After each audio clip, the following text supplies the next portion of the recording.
Halo, kembali kita berjumpa pada video kali ini membahas mengenai bioteknologi modern. Nah, yang menjadi pertanyaan, bioteknologi modern ini mulai kapan berkembang? Nah, ini berkembang sejak ditemukannya yang namanya struktur dan fungsi DNA seiring dengan perkembangan ilmu-ilmu cabang biologi. Yang pertama, ada yang disebut dengan genetika. Genetika ini mempelajari tentang pewarisan sifat dari induk atau orang tua terhadap anaknya. Ada yang disebut dengan mikrobiologi yang mempelajari tentang mikroorganisme. Ada juga biokimia yang mempelajari tentang struktur dan fungsi komponen selular, protein, karbohidrat, lipid, asam nukleat, dan juga biokimia lainnya.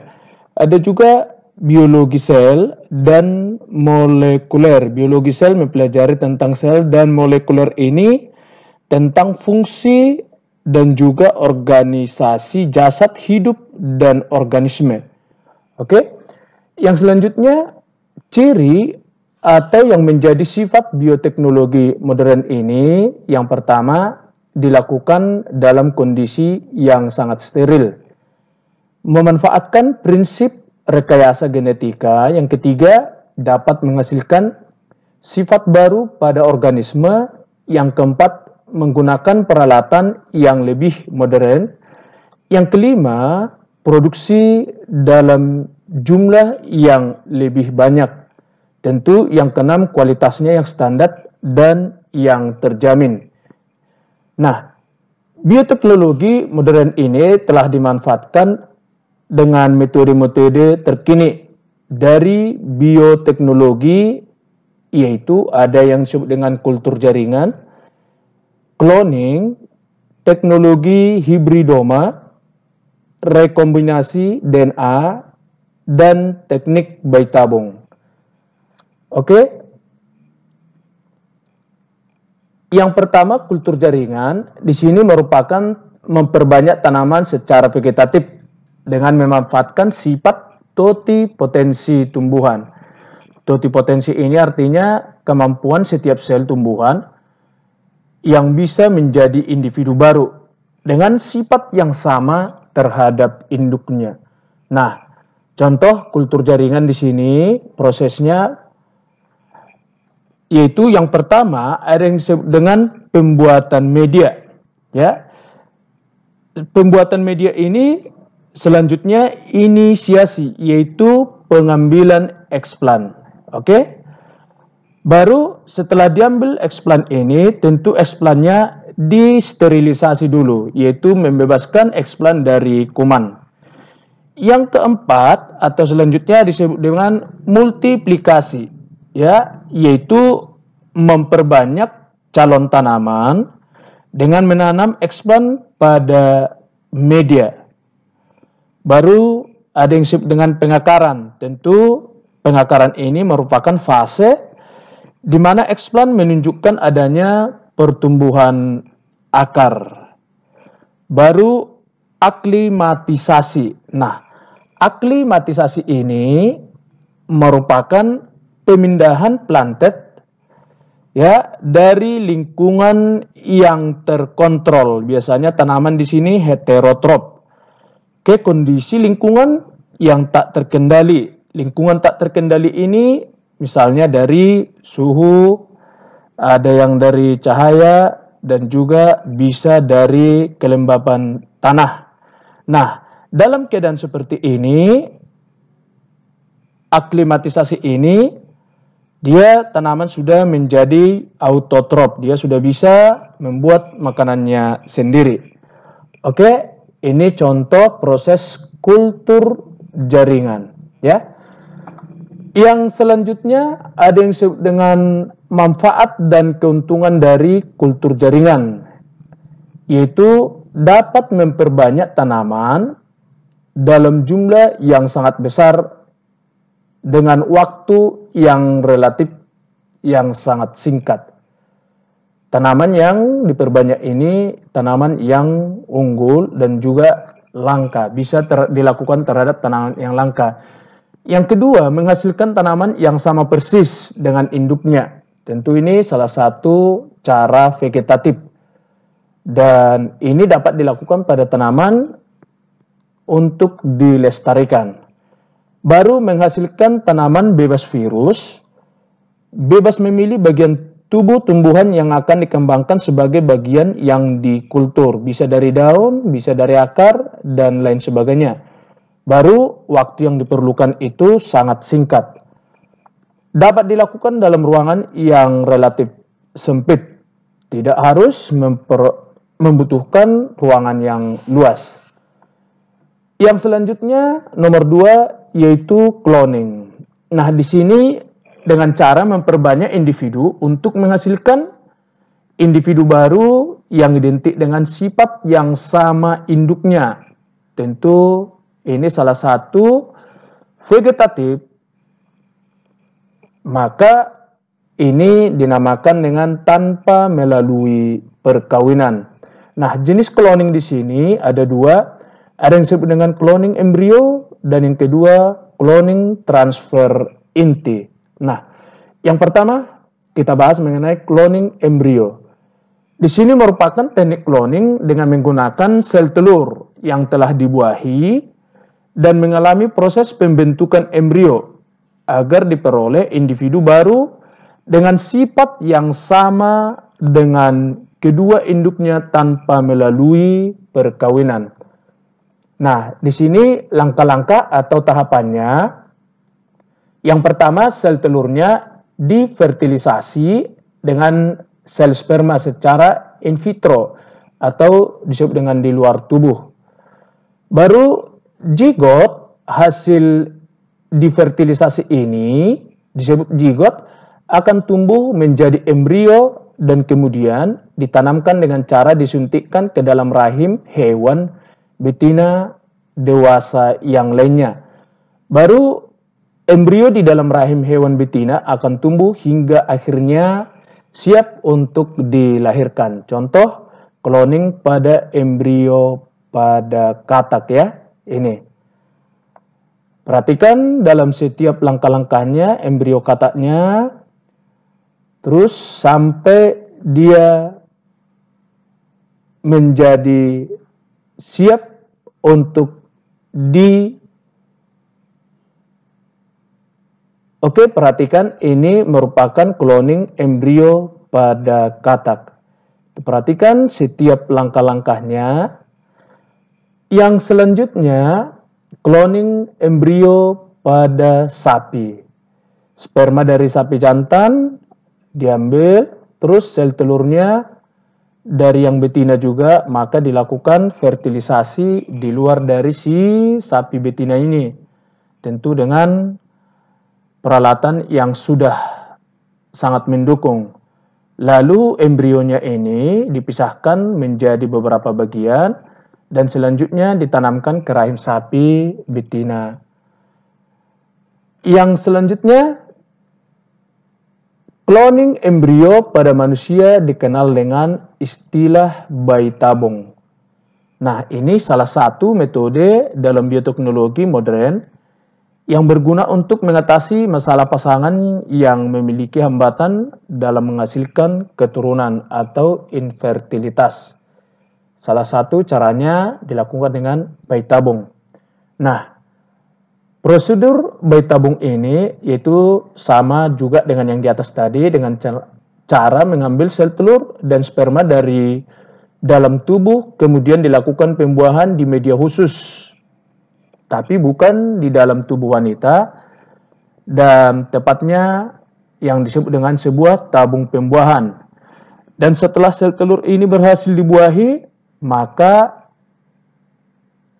ada dalam fase siap, maka akan dipindahkan ke dalam rahim. Nah, ini secara medis ini, pembuahan ini, proses bayi tabung ini disebut dengan in vitro fertilization. Oke? IVF. Baru yang kedua, cloning transfer inti atau transplantasi inti. teknik cloning dengan memindahkan inti dari sel donor ke sel lain agar diperoleh individu dengan sifat dan jenis kelamin yang sama dengan induknya. Nah, ini pada tahun 1997 para peneliti dari Skotlandia berhasil menghasilkan seekor domba yang disebut dengan domba Dolly. Nah, dalam penelitiannya, cloning transfer inti domba Dolly yang mereka lakukan melalui tahapan berikut. Yang pertama, mengambil sel telur dari satu domba dan menghilangkan intinya. Baru sel telur tanpa nukleus tersebut digabungkan dengan kelenjar susu dari domba lainnya menggunakan aliran arus listrik. Baru setelah 6 hari ditumbuhkan dalam kultur, terbentuklah yang disebut dengan embrio dan ditanam di dalam uterus domba lainnya. Ini sudah domba yang ketiga, bukan salah satu dari yang nomor 1 dan 2 ini tadi.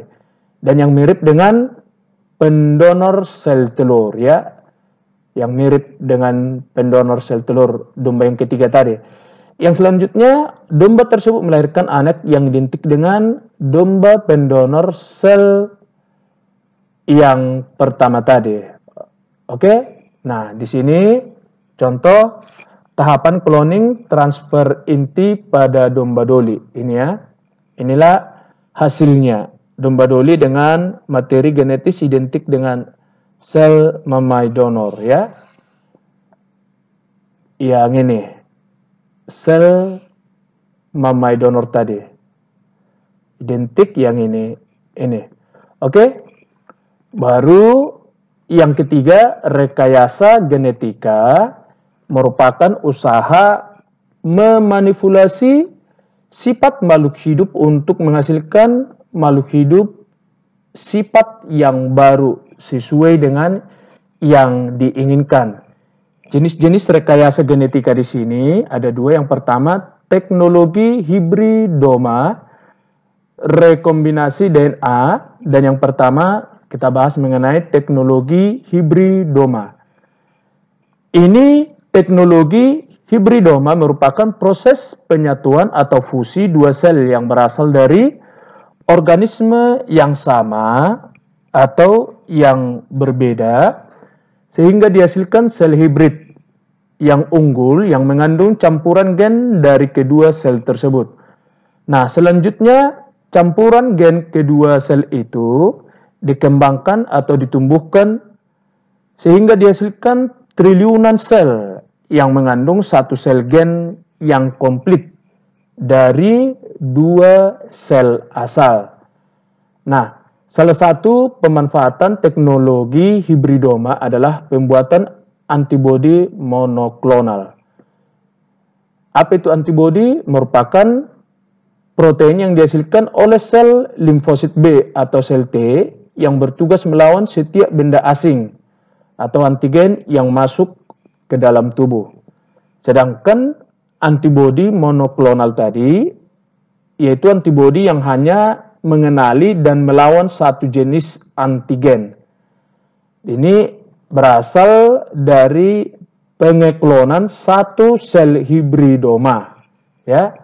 Nah, tahapan-tahapannya di sini yang pertama, hewan dari kelompok mamalia, misalnya tikus atau kelinci, disuntik dengan antigen, misalnya bibit penyakit pada manusia. Dan selanjutnya yang kedua, sel limfosit B yang mampu menghasilkan antibodi diambil dari hewan yang ini setelah disuntik tadi. Maka setelah diambil sel antibodinya, sel limfosit B-nya disatukan dengan sel mieloma sehingga dihasilkan sel hibridoma, penggabungan yang B dengan mieloma, maka namanya sel hibridoma, ya. Baru yang keempat, sel hibridoma ini diklon dan diseleksi untuk memperoleh satu sel hibridoma penghasil antibodi monoklonal.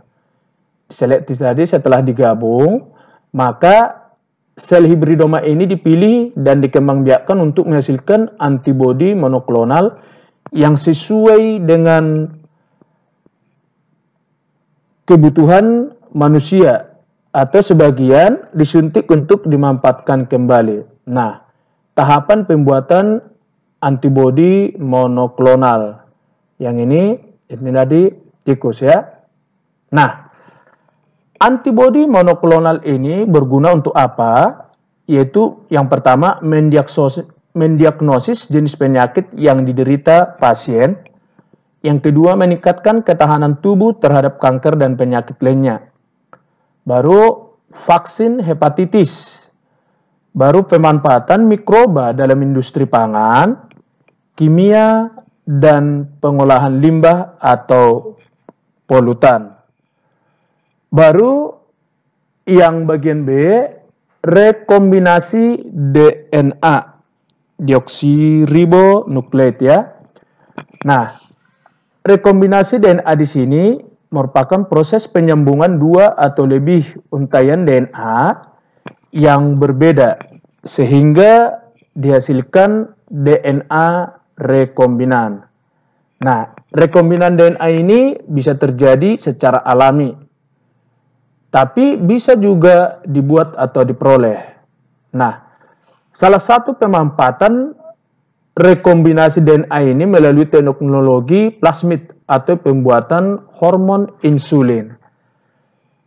Tahapannya untuk pembuatan hormon insulin ini yaitu yang pertama, mengambil sebuah plasmid bakteri dan DNA yang mengandung gen insulin dari sel pankreas, kemudian dipotong dengan enzim endonuklease restriksi. Ya, jadi dia dipotong tadi dengan menggunakan enzim.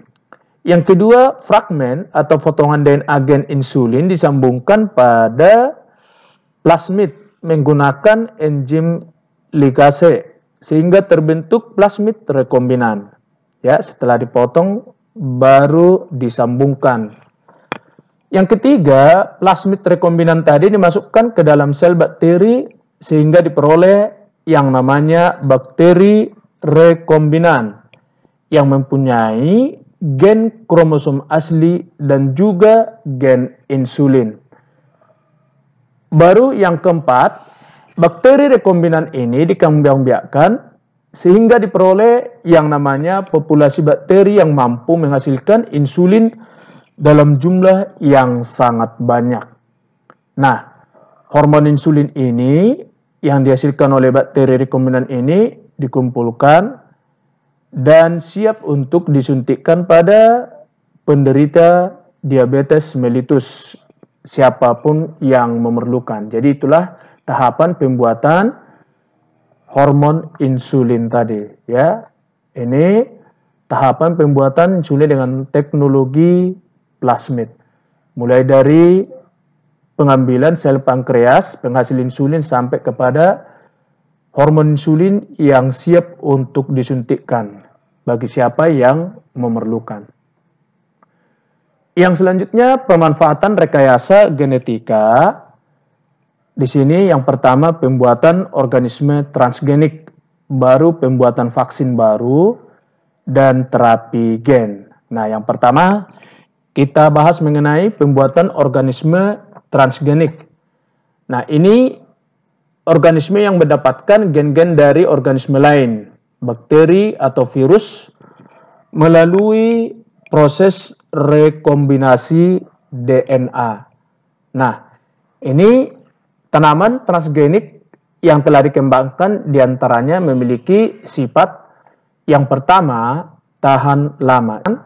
Yang kedua, mengandung nilai gizi tambahan.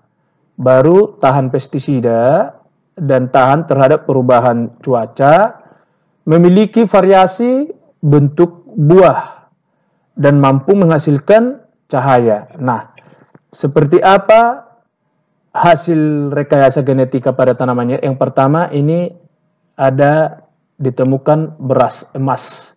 Ya, ini bentuk semangka yang lain dari yang biasanya, yaitu semangka kotak. Ya, yang selanjutnya pada transgenik hewan yang telah dikembangkan diantaranya pada ternak sapi yang memiliki produksi daging dan susu yang lebih banyak, dan juga domba yang menghasilkan rambut atau wool yang lebih banyak dan rontok dengan sendirinya, dan hewan yang mampu menghasilkan cahaya. Nah, ini salah satu sapi tanpa rambut dan menghasilkan banyak daging. Jadi nampak lebih berotot ya. Baru tikus yang mampu memancarkan cahaya. Jadi ini merupakan salah satu transgenik ya. Yang selanjutnya yang disebut dengan pembuatan vaksin baru ya. Ini juga salah satunya vaksin subunit, yaitu vaksin yang terbuat dari bagian tertentu dari organisme yang bersifat imunogenik atau mampu menimbulkan respon imun pada tubuh. Baru terapi gen, ini usaha untuk memperbaiki kelainan genetika dengan memperbaiki susunan basa nitrogen dan mengganti dengan gen yang rusak atau gen mutan yang merugikan dengan memanfaatkan teknik rekombinasi DNA. Apa yang menjadi dampak positif dan negatif bioteknologi? Nah, dibalik dari positifnya tentu ada yang negatifnya. Yang pertama, positifnya menghasilkan pembasmi hama tanaman, baru menghasilkan tanaman pengikat nitrogen, berperan dalam pengelolaan limbah, pemisahan logam dari bijinya, ini bagian tambang, dan menghasilkan bayi tabung. Nah, yang menjadi negatifnya tentu ini mempengaruhi kelestarian alam, ya. Misalnya bunga matahari yang bisa diubah warnanya sesuai dengan keinginan, tentu itu dapat mempengaruhi misalnya hewan atau kupu-kupu yang dapat membantu penyerbukan. Jadi kelangsungan hidupnya juga akan bisa berdampak. Yang kedua, mengancam kesehatan dan bidang sosial ekonomi. Baru merusak ekosistem yang merugikan makhluk lain.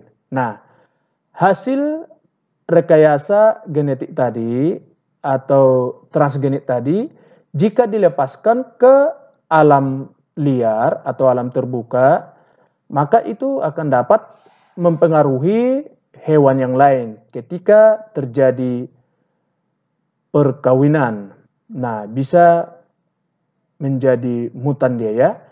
Baru timbulnya kontroversi dan penolakan. Nah, itulah yang menjadi pembahasan kita pada video kali ini mengenai bioteknologi modern. Nah, semoga dalam video tersebut, dalam pembahasan ini dapat dipahami dengan baik. Sekian dan terima kasih.